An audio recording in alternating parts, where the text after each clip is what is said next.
Now guys, in this video we'll talk about how to cleanse the battery terminals from oxide and protect them from the further oxidation. The battery is oxidized from the fact that either the clem is weakly fixed or electrolyte vapors seep out there. There is still a guarantee that the electrolyte vapor channel on the battery are clogged, as a result of which oxide appears.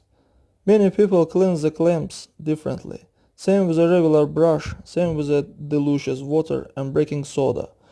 Means that both are the way to protect the terminal from oxide. Same, take solidor oil abundantly and apply it to the cleat.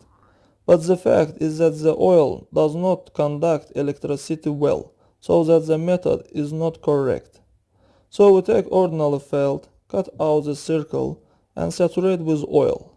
Set on the lead finger, put on the clamp. All friends, clem will not oxidize. Further, there is a special spray of varnish from oxide. You need to apply with a bit to the clem, and this will be enough so that the clem does not oxidize.